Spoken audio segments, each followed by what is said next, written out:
வணக்கங்க. என் பேர் குணசேகரன். ஈரோடு மாவட்டம் கோபி தாலுகா காராப்படியிலேருந்து பேசுகிறேங்க. நான் இந்த வருஷம் தர்பூசணி ஒரு 1.5 ஏக்கரா சாகுபடி பண்ணிக்கிறேங்க. இந்த வருஷம் தான் முதல்ல. அப்புறம் ஆரம்பத்துலேருந்து நான் ஐசிஎல் ஒருத்தர் தான் பயன்படுத்திட்டு வந்தேங்க. ஃபஸ்ட்டு முதல்ல ஆரம்பத்தில் குரோவும், ரெண்டாவது ப்ளூம் கொடுத்தேங்க. 25வது நாள் கிராப் கவர் எடுத்துட்டுங்க. கிராப் கவர் எடுத்த கடைசியில் ஃப்ளவரிங்கிறதுக்காக ஸ்டார்டர் கொடுத்தேங்க. 25 நாள் கழிச்சு மறுபடியும் ஒரு 4 நாள் கழித்து பூ எடுக்கணுங்கிறக்காக நல்லாயிருக்கும். பூஸ்ட் ஐசிஎல்லில் பூஸ்ட் ஒரு டைம் கொடுத்தேங்க.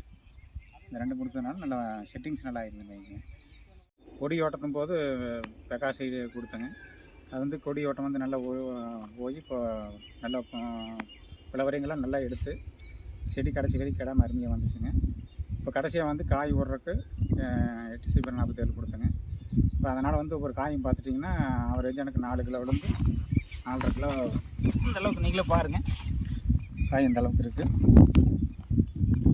ஒரு காய் 4.5 கிலோ குறையாமல் இருக்குங்க. பெரிய காய் பூரா ஆவரேஜாக 4 கிலோவுக்கு குறையாமல் இருக்குங்க.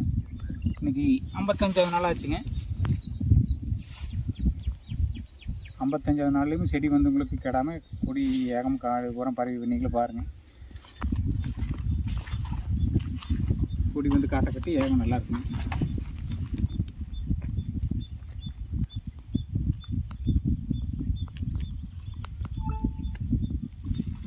கொடி காட்டை கட்டிக்கிறனால வெய்ய காய் வர்றதில்லை.